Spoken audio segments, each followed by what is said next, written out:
going on, freaks? Oh, we're going to do the UFO Congressional hearings now. All right. Still got a mini goal today. It's only a 2-hour show, but all right, here we go. Let's just get started on it. There's Blue and Chloe. Isn't it interesting? I've got the UFO joining deal there. So thanks, Taryn, Gizmundo, and Sassy Knives, and Catherine Kurgo for joining the channel.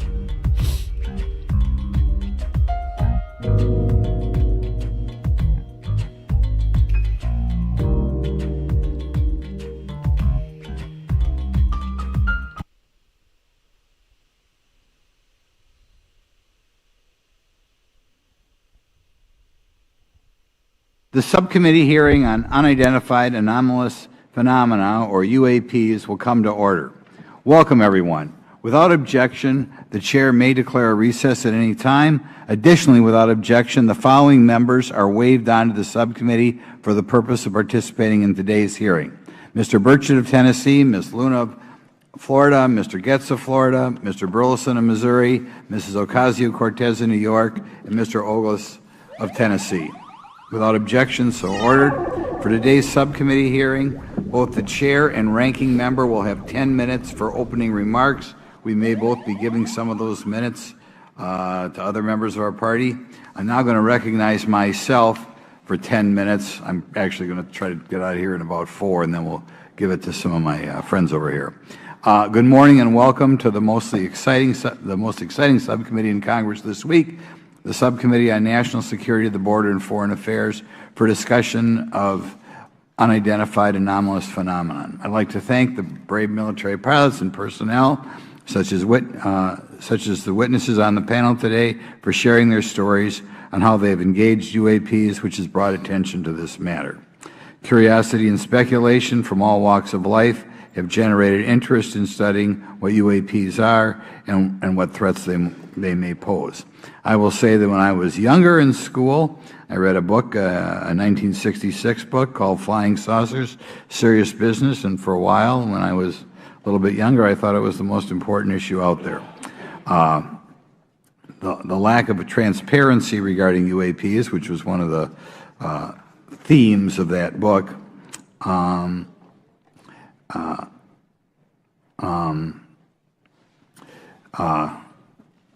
in any event, it's led to interest in studying what UAPs are and what threats they pose. The lack of transparency regarding UAPs has fueled wild speculation and debate for decades, eroding public trust in the very institutions that are meant to serve and protect them, as is evidenced by the large number of people we have here. I also want to point out in 1966, President Gerald Ford claimed to have seen a UFO, and in 1969 in Georgia, Jimmy Carter claimed to have seen a UFO. So this has led Congress to establish entities to examine UAPs. The National Defense Authorization Act of 2022 established the All-Domain Anomaly Resolution Office, or AARO, to conduct or to coordinate efforts across the Department of Defense and other federal agencies to detect, identify, and investigate UAPs. However, AARO's budget remains classified, prohibiting meaningful oversight from Congress. In addition to AARO's efforts, NASA is leading an independent study on UAPs that will identify how UAP data is gathered from both civilian and government entities that can be analyzed to shed light on the topic. However, despite these offices being established, there lies a pressing demand for government transparency and accountability that cannot be overlooked, and that's been a problem that's been around for 50 years. The Biden administration handling of the Chinese spy balloon that violated U.S. airspace is one example how the government is not prepared for these. The Biden administration's description of events has shown that the government continues not to be forthright. Between the Chinese balloon being shot down and 2 UAPs subsequently shot down following the event earlier this year, the U.S. government spent $1.5 million in taxpayer dollars on missiles, yet we have seen little clarity from the Biden administration. We must demand transparency from the Department of Defense, our intelligence community, and our defense industry on the UAP work. We're going to ask some questions about that today. Congress recognizes the subject of UAPs is multifaceted and requires a careful, data-driven approach. Today, we will seek clarity from these witnesses' testimonies, or we'll seek clarity as to what can be done to improve reporting for military and civilians and remain committed to objective inquiry. Congress should work to ensure that knowledge is not driven by fear. Today, we are not just debating the existence of UAPs, we are deliberating on the principles that define our republic, which is a commitment to transparency and accountability. I look forward to hearing from our witnesses today about ways we can improve government efficiency and openness when it comes to UAP. Thank you.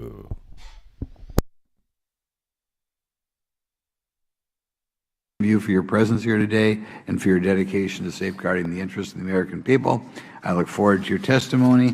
Now I'm going to turn it over for 2.5 or 3 minutes to Representative Burchett from Tennessee. Thank you, Mr. Chairman. Thank you all for being here. I want to thank everybody for making this happen today, and I want to remind everybody this is a nonpartisan issue. This has nothing to do with party politics. I think the cover-up goes a lot deeper than that.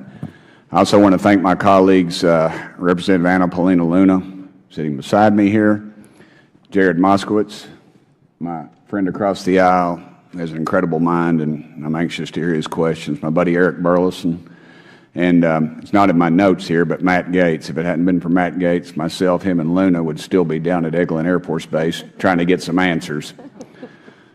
He's got an incredible legal mind. Also, I know I saw it in the crowd there, George Knapp, my buddy Jeremy Corbell. They're not witnesses, but they've provided some statements on this subject, and I seek unanimous consent to enter those statements into the record, Mr. Chairman. Without objection. Also, would like to enter in, I understand now that this is unclassified and it's public record, but as we all know, that's sometimes difficult for the public to get a hold of. A report, Defense Intelligence Reference Documents, Advanced Space Propulsion Based on Vacuum, Space-Time Metric Engineering, some light reading for some of our members. Without objection. Thank you. You know, Mr. Knapp wrote, since 1969, the position of our military has been that UFOs pose no threat to national security and are not worthy of further study. I'd say that's the biggest understatement of the decade. He also goes on to talk about the dismissive attitude. It's at odds with what was revealed in documents, reports, and internal memos. And Mr. Cabral says, as he writes these words, the UFO is emerging as a major topic of global importance. I can state that as a fact. Out there, I met a fellow who came in here all the way from Denmark to be here for this meeting. So this is huge. This is worldwide. I think we suspect what's going on, but I'd also like to thank the members of Congress who have supported our efforts to make this hearing happen. Some have even confided to me that they've had UFO sightings of their own. Those members, of course, some of them wish to remain anonymous, and I'll keep it that way. But also, finally, I'd like to thank these 3 brave witnesses here. They took an oath. They took an oath to uphold the Constitution of the United States, and dadgummit, they're doing it. And we owe them a debt of gratitude.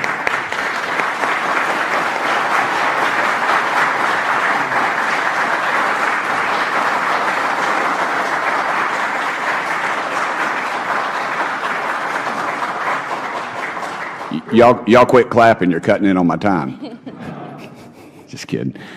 These folks, they've got nothing to gain from this, and I think you're going to find out that they've endured quite a few slings and arrows. We need to remember them in our prayers and their families. And I'm thankful to them for their honest testimonies. They have done interviews and appeared in documentaries like Accidental Truth to get their stories out there, and now they are all here to testify under oath for Congress. It's been so difficult to get here today. I've said, you know, in the Baptist church, we'd say that the devil's in our way. And the devil has been in our way through this thing. We've run into roadblocks from members, from the intelligence community, the Pentagon. I proposed legislation to go in the FAA reauthorization that just said if an airline pilot has a sighting, that when he makes that report to the FAA, that it would come to Congress. But I was told that the intelligence community did not like that, and the amendment was not even heard in committee. I think it's time for this country to take back our country. We need to tell the folks at the Pentagon they work for us. Dadgummit, we don't work for them. And that's exactly the point. This is an issue of government transparency. We can't trust a government that does not trust its people. We're not bringing little green men or flying saucers into the hearing. Sorry to disappoint about half y'all. We're just going to get to the facts. We're going to uncover the cover-up, and I hope this is just the beginning of many more hearings and more people coming forward about this. And I yield back the remainder of my time. I think, is it to Representative Luna, Mr. Chairman, or is that? Yeah, we'll call Ms. Luna for her statement. The circumstances surrounding UAPs has captivated the attention of the American people for decades, ingrained in even the minds of our nation's leaders from Jimmy Carter to Barack Obama, Hillary Clinton to Donald Trump, Marco Rubio to Chuck Schumer, John Radcliffe to National Security Council officials. Yet from Roswell, New Mexico to the coast of Jacksonville, Florida, the sightings of UAPs have rarely been explained by the people who have firsthand accounts of these situations. This is largely due to the lack of transparency by our own government and the failure of our elected leaders to make good on their promises to release explanations and footage and mountains of overclassified documents that continue to be hidden from the American people. This isn't just how I feel. In fact, the American people largely believe that the government has actively covered up the truth about UAPs. One poll in particular found that 68% of Americans believe that the government is hiding information about UAPs and not being honest about what we know about them. And from my personal experience, I believe the same thing. Another poll found that nearly half Americans believe that the federal government is doing a very bad or somewhat bad job of dealing with reports of UFO sightings. As Representative Burchett just referenced on the FAA bill that just went through, you can tell that that's exactly happening.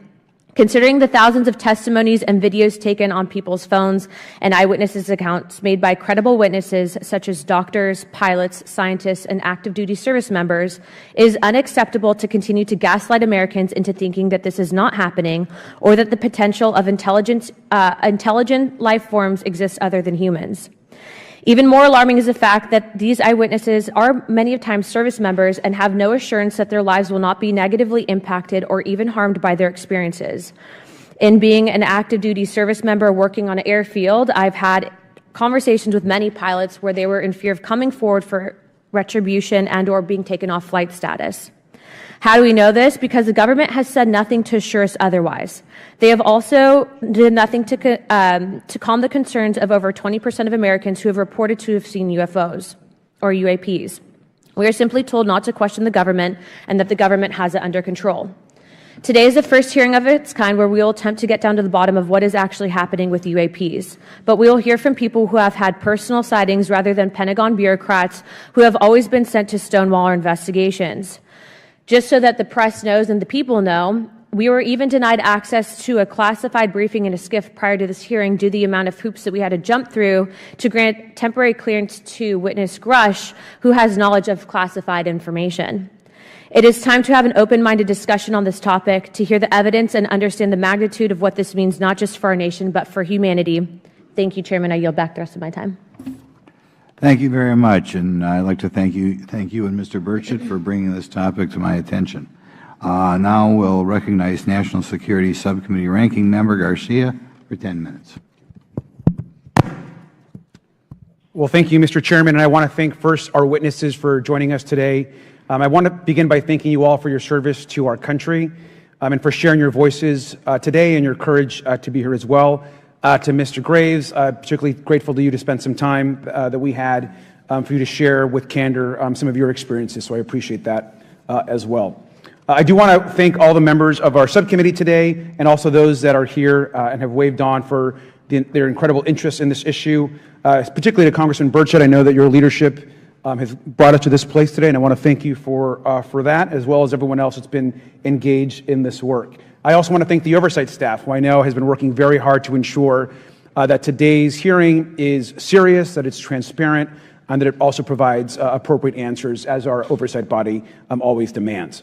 Now, it's really important that we're here in a bipartisan way to have this conversation, which really, to the heart of it, is about national security and key to the subcommittee's core purpose. This is the subcommittee on national security of the Oversight Committee. Now, our witnesses will testify today that UAPs have posed a serious safety threat, and we must understand this. More broadly, we're dealing with real questions that get to the heart of our faith in government. Faith in our institutions, as we all know, is at an all-time low. Partisanship and alternative facts make it too easy to doubt narrative or our institutions. But this hearing will offer the public unique perspectives, building on years of reporting by both federal agencies and the independent media. Now, some of the earliest reporting on this issue was a groundbreaking 2017 New York Times report, which revealed research, as we know now, on unidentified anomalous phenomena, or as many call UFOs, by the Defense Intelligence Agency. Mr. Graves and Commander Fravor's experiences with UAPs have also been documented by the public, not just by the New York Times, but CNN and many other national news outlets. Now, the Office of the Director of National Intelligence has published public reports documenting UAPs, and on June 9, 2022, NASA announced that the agency is commissioning a study to, of course, examine unidentified anomalous phenomena. Now, the sheer number of reports, whistleblowers, and stories of unidentified anomalous phenomena should raise real questions and warrant investigation and oversight, and that's why we are here today. Now, pilots have reported encounters for years. Now, because of the stigma around reporting these incidents, we still don't have a complete picture of actually what's going on, particularly as our witnesses will testify on the civilian side, and that is a real problem that we have today in the country. Now, it's very important that we show that Democrats and Republicans in Congress can come together in a bipartisan way to cut through misinformation and to look at the facts in a serious and thoughtful manner.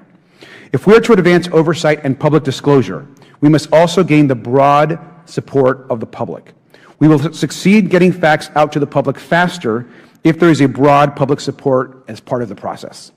Now, I understand fully the Department of Defense is hesitant to share information that could also undermine our national security by revealing information on the capabilities of our own aircraft, our sensors, and other sensitive material. At the same time, many people believe that we're withholding information from them, and that is dangerous also. I believe in openness and transparency. That is also the role of Congress, and I want to trust that the American people will be able to weigh the evidence and make up their own minds. Now, we have incidents where sensors, sometimes even multiple types of sensors, detect things that we cannot explain. UAPs, whatever they may be, may pose a serious threat to our military or civilian aircraft, and that must be understood. Now, my career and training as a longtime and career educator and teacher and researcher tell me that we should never rule anything out. We know that our space, of course, is vast and undiscovered.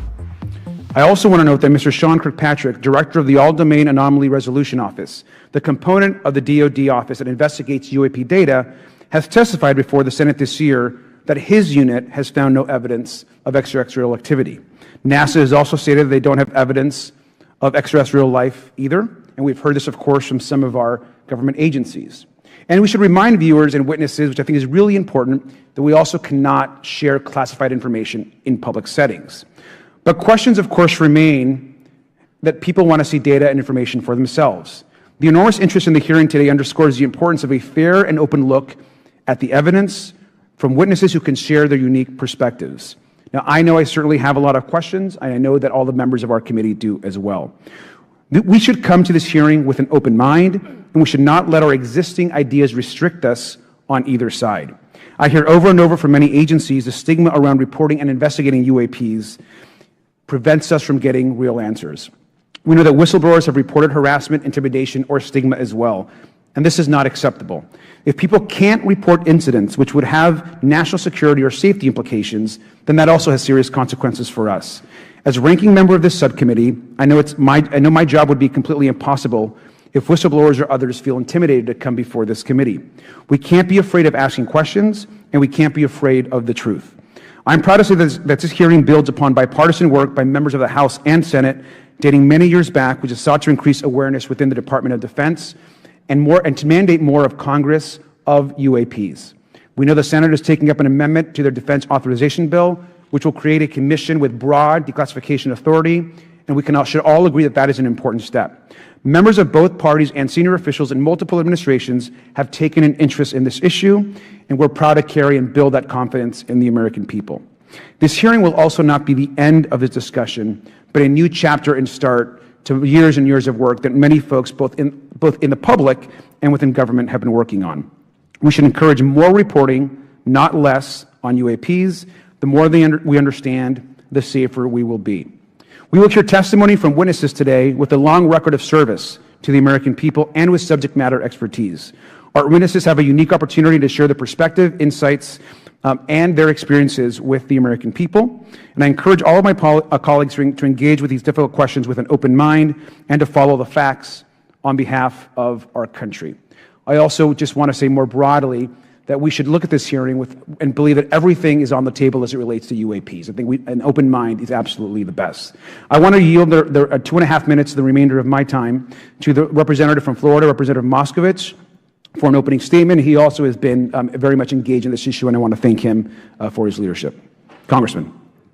Thank you, Ranking Member Garcia. Thank you, Mr. Chairman. I want to thank Tim Burchett and Anna Paulina Luna for their leadership in pushing this hearing forward.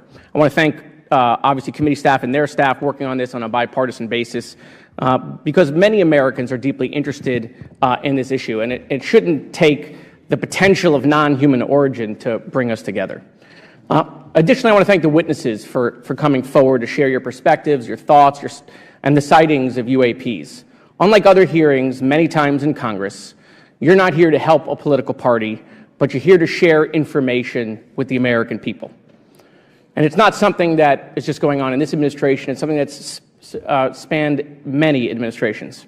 For decades, many Americans have been fascinated by objects mysterious and unexplained, and it's long past time that they got some answers.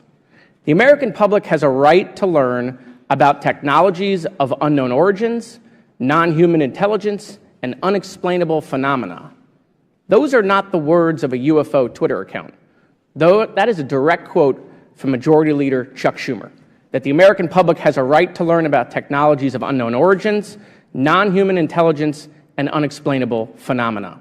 In an interview with Fox News, recent former Director of National Intelligence John Radcliffe confirmed the U.S. government is aware a lot more sightings of UAPs, and that they have not made that information public. I quote, "There are a lot more sightings that have not been made public," Radcliffe said to Fox News. For me, this hearing is about transparency. We unfortunately live in a time in which many people distrust government and our institutions, and overclassification of information away from the American public or even Congress contributes to today's politics. The American people have regular questions. What are UAPs? How come the media doesn't report more on them? Are they foreign adversaries?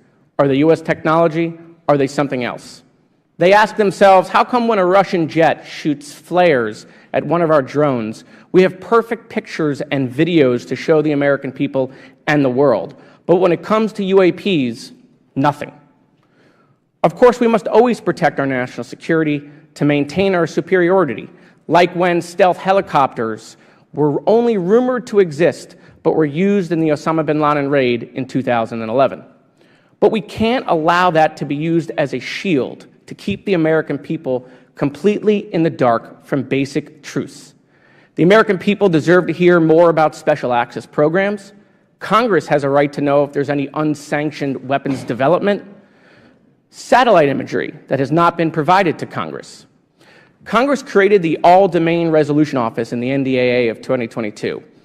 In its initial analysis, there are 171 uncharacterized UAP reports, and this is the words from the report, that appear to have demonstrated unusual flight characteristics or performance capabilities. I believe more information is known about the 171 instances. It's time for Congress to reinsert ourselves.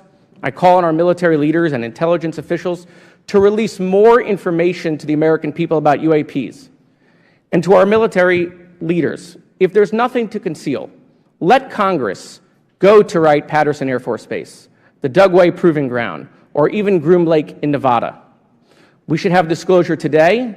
We should have disclosure tomorrow. The time has come. Thank you, Ranking Member. Thank you, Mr. Moskowitz, and I would yield back now to our chairman. Thank you. Right, now I'd like to introduce our witnesses. Our first witness is Lieutenant Ryan Graves. He's the Executive Director of Americans for Safe Aerospace. Lieutenant Graves is also a former U.S. Navy F-18 pilot with his own UAP experience. The next witness, David Grusch, is a former senior intelligence officer with the National Geospatial Intelligence Agency and was a senior technical advisor for UAP issues. And finally, retired Navy Commander David Fravor, squadron leader who worked as a naval aviator for 18 years. Mr. Fravor has his own UAP experience known as the TikTok event. I look forward to hearing from all three of you today. Pursuant to Committee Rule 9G, the witnesses will please stand and raise their right hands. Do you solemnly swear or affirm that the testimony you are about to give is the truth, the whole truth, and nothing but the truth, so help you God? Let the record show that all the witnesses answered in the affirmative. You may be seated. We appreciate you all being here today and look forward to your testimony. I'll remind the witnesses that we have read your written statements and they will appear in full in the hearing record. Please try to limit your oral statements to 5 minutes. As a reminder, please press the button on the microphone in front of you so that it's on and the members can hear you. When you begin to speak, the light in front of you will turn green. After 4 minutes, it'll turn yellow, and the red light, when that comes on, it tells you your 5 minutes have expired. I'll now recognize Mr. Graves for 5 minutes for your opening statement. Thank you. Chairman Grothman, Ranking Member Garcia, distinguished members of the House Oversight Subcommittee on National Security, Representatives Burchett and Luna. My name is Ryan Fobbs Graves, and I am a former F-18 pilot with a decade of service in the U.S. Navy, including 2 deployments in Operation Enduring Freedom and Operation Inherent Resolve. I have experienced advanced UAP firsthand, and I'm here to voice the concerns of more than 30 commercial aircrew and military veterans who have confided their similar encounters with me. Today, I would like to highlight 3 critical issues that demand our action. As we convene here, UAP are in our airspace, but they are grossly underreported. These sightings are not rare or isolated, they are routine. Military aircrew and commercial pilots, trained observers whose lives depend on accurate identification, are frequently witnessing these phenomena. The stigma attached to UAP is real and powerful and challenges national security. It silences commercial pilots who fear professional repercussions, discourages witnesses, and is only compounded by recent government claims questioning the credibility of eyewitness testimony. Parts of our government are aware of more about UAP than they let on, but excessive classification practices keep crucial information hidden. Since 2021, all UAP videos are classified as secret or above. This level of secrecy not only impedes our understanding, but fuels speculation and mistrust. In 2014, I was an F-18 Foxtrot pilot in the Navy Fighter Attack Squadron 11, the Red Rippers, and I was stationed at NAS Oceana in Virginia Beach. After upgrades were made to our jet's radar systems, we began detecting unknown objects operating in our airspace. At first, we assumed they were radar errors, but soon we began to correlate the radar tracks with multiple onboard sensors, including infrared systems, eventually through visual ID. During a training mission in Warning Area Whiskey 72, 10 miles off the coast of Virginia Beach, 2 F-18 Super Hornets were split by a UAP. The object, described as a dark gray or a black cube inside of a clear sphere, came within 50 feet of the lead aircraft and was estimated to be 5 to 15 feet in diameter. The mission commander terminated the flight immediately and returned to base. Our squadron submitted a safety report, but there was no official acknowledgement of the incident and no further mechanism to report the sightings. Soon, these encounters became so frequent that aircrew would discuss the risk of UAP as part of their regular pre-flight briefs. Recognizing the need for action and answers, I founded Americans for Safe Aerospace. The organization has since become a haven for UAP witnesses who were previously unspoken due to the absence of a safe intake process. More than 30 witnesses have come forward, and almost 5,000 Americans have joined us in the fight for transparency at safeaerospace.org. The majority of witnesses are commercial pilots at major airlines. Often, they are veterans with decades of flying experience.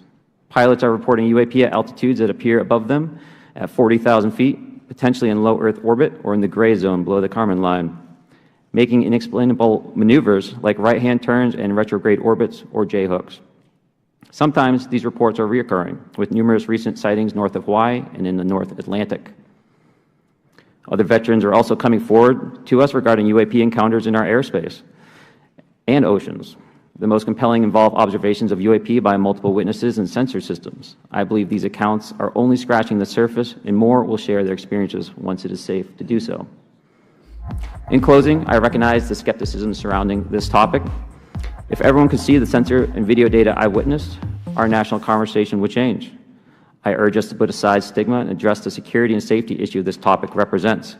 If UAP are foreign drones, it is an urgent national security problem. If it is something else, it is an issue for science. In either case, unidentified objects are concerned for flight safety. The American people deserve to know what is happening in our skies. It is long overdue. Thank you. Mr. Grusch. Mr. Chairman, ranking members and congressmen, thank you. I'm happy to be here. This is an important issue, and I'm grateful for your time. My name is David Charles Grusch. I was an intelligence officer for 14 years, both in the U.S. Air Force, both active duty, Air National Guard, and Reserve, at the rank of major, and most recently from 2021 to 2023, at the National Geospatial Intelligence Agency, NGA, at the GS-15 civilian level, which is the military equivalent of a full bird colonel. I was my agency's co-lead in unidentified anomalous phenomena and transmedium object analysis, as well as reporting to the UAP task force, UAPTF, and eventually, once it was established, the All-Domain Anomaly Resolution Office, AARO.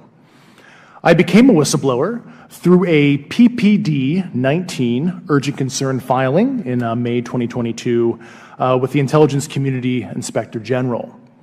Following concerning reports from multiple esteemed and credentialed current and former military and intelligence community individuals that the U.S. government is operating with secrecy above congressional oversight with regards to UAPs. My testimony is based on information I've been given by individuals with a long-standing track record of legitimacy and service to this country, many of whom also have shared compelling evidence in the form of photography, official documentation, and classified oral testimony to myself and my various colleagues. I have taken every step I can to corroborate this evidence over a period of 4 years while I was with the UAP task force and do my due diligence on the individual sharing it. This is because of these steps, I believe strongly in the importance of bringing this information before you. I am driven by a commitment of both to truth and transparency, rooted in our inherent duty to uphold the United States Constitution and protect the American people. I'm asking Congress to hold our government to this standard and thoroughly investigate these claims. But as I stand here under oath now, I am speaking to the facts as I've been told them. In the U.S. Air Force, in my National Reconnaissance Office, NRO, reservist capacity, I was a member of the UAP Task Force from 2019 to 2021. I served at the NRO Operations Center on the Director's Briefing Staff, which included the coordination of the Presidential Daily Brief and supporting variety of contingency operations, which I was the Reserve Intelligence Division Chief backup. In 2019, the UAP Task Force Director asked me to identify all special access programs and controlled access programs, also known as SAPs and CAPs, we needed to satisfy our congressionally mandated mission, and we were direct report at the time to the DepSecDef. At the time, due to my extensive executive level intelligence support duties, I was cleared to literally all relevant compartments and in a position of extreme trust, both in my military and civilian capacities. I was informed in the course of my official duties of a multi-decade UAP crash retrieval and reverse engineering program, to which I was denied access to those additional read-ons when I requested it. I made the decision based on the data. And the drum roll was from my comment in there. Hold on a second. Ali79 said, hold on. I'm not being funny, but I do wonder if aliens have to have relations to make more aliens, or are they just created other ways? And then Debbie shook her head. And I said, why are you shaking your head? And then she said about Ali's comment. So then my follow-up comment was, alien sex is out of this world. Okay, there we go. Not at what this guy was saying, okay? To report this information to my superiors and multiple inspectors general, and in effect becoming a whistleblower. As you know, I've suffered retaliation for my decision, but I am hopeful that my actions will ultimately lead to a positive outcome of increased transparency. Thank you, and I'm happy to answer your questions. Thank you. Commander Fravor. Thank you. Thank you, Mr. Chairman, Congressmen, Congresswomen. I want to first thank you for the invitation to speak to the committee on the UAP topic that has been in the news for the past 6 years and seems to be continuing to gain momentum. As you know, my name is David Fravor. I'm a retired commander in the United States Navy. In 2004, I was a commanding officer of Strike Fighter Squadron 41, the world-famous Black Aces. We were attached to Carrier Wing 11, stationed on board the USS Nimitz, and had begun a 2-month workup cycle off the coast of California. On this day, we were scheduled for a 2v2 air-to-air training with the USS Princeton as our control. When we launched off Nimitz, my wingman was joining up. We were told that the training was going to be suspended and we were going to proceed with real-world tasking. As we proceeded to the west, the air controller was counting down the range to an object that we were going to, and we were unaware of what we were going to see when we arrived. The controller had told us that these objects had been observed for over 2 weeks, coming down from over 80,000 feet, rapidly descending to 20,000 feet, hanging out for hours, and then going straight back up. For those who don't realize, above 80,000 feet is space. We arrived at the location at approximately 20,000 feet, and the controller called merge plot, which means that our radar blip was now in the same resolution cell as the contact. As we looked around, we noticed that we saw some whitewater off our right side. It's important to note that the weather on this day was as close to perfect as you could ask for off the coast of San Diego. Clear skies, light winds, calm seas, no whitecaps from waves. So the whitewater stood out in a large blue ocean. All 4 of us, because we were in F-18Fs, so we had pilots and Wizzo in the back seat, looked down saw a white tic-tac object with a longitudinal axis pointing north-south and moving very abruptly over the water like a ping-pong ball. There were no rotors, no rotor wash, or any sign of visible control surfaces like wings. As we started clockwise towards the object, my Wizzo and I decided to go down and take a closer look with the other aircraft staying in high cover to observe both us and the tic-tac. We proceeded around the circle about 90 degrees from the start of our descent, and the object suddenly shifted its longitudinal axis, aligned it with my aircraft, and began to climb. We continued down another 270 degrees, nose low, where the tic-tac, or we considered 270 degrees to where, and we went nose low to where the tic-tac would have been. Our altitude at this point was about 15,000 feet, and the tic-tac was about 12,000. As we pulled nose onto the object, within about a half mile of it, it rapidly accelerated in front of us and disappeared. Our wingman, roughly 8,000 feet above us, lost contact also. We immediately turned back to see where the whitewater was at, and it was gone also. So as we started to turn back towards the east, the controller came up and said, "Sir, you're not going to believe this, but that thing is at your cap point, roughly 60 miles away in less than a minute." You can calculate the speed. We returned to Nimitz. We were taking off our gear. We were talking to one of my crews that was getting ready to launch. We mentioned it to them, and they went out and luckily got the video that you see, that 90-second video. What you don't see is the radar tape that was never released, and we don't know where it's at, of the active jamming that the object put on an APG-73 radar, and I can get into modes later if you're interested. What is shocking to us is that the incident was never investigated. None of my crew were ever questioned. Tapes were never taken, and after a couple days, it turned into a great story with friends. It wasn't until 2009 until Jay Stratton had contacted me to investigate. Unbeknownst to all, he was part of the ATIP program in the Pentagon led by Lou Elizondo. There was an unofficial official report that came out that's now on the internet. Years later, I was contacted by the other pilot, Alex Dietrich, and asked if I'd been contacted, and I said no, but I'm willing to talk. I was contacted by Mr. Elizondo, and we talked for a short period of time, and he said we'd be in contact. A few weeks after that, I was made aware that Lou had left the Pentagon in protest and joined forces with Tom DeLonge, Chris Mellon, Steve Justice, and others to form Two Stars Academy, an organization that pressed the issue with leading industry experts and U.S. government officials. They worked with Leslie Keene, who is present today, Ralph Blumenthal, and Helene Cooper to publish the articles in the New York Times 2017 New York Times, and it removed the stigma on the topic of UFOs, which is why we're here today. Those articles open the door for the government and public that cannot be closed. It has led to an interest from our elected officials who are not focused on little green men, but figuring out where these craft are, where they're from, the technology they possess, how do they operate. It also led to the Whistleblower Protection Act and the NDAA. There are multiple witnesses coming forward to say that have firsthand knowledge, and Mr. Grusch just covered that. What concerns me is that there's no oversight from our elected officials on anything associated with our government processing or working on craft. Believe it not from this world. This issue is not a full public disclosure that could undermine national security, but it is about ensuring that our system of checks and balances works across all work done in the government using taxpayer funds. Relative to government programs, even unacknowledged WAVE programs have some level of oversight by the appropriate committee members in the House and Senate, and this work that is said to be occurring from whistleblower testimonies should not be exempt. In closing, I would like to say that the Tic Tac object we engaged in 2004 was far superior to anything that we had on time.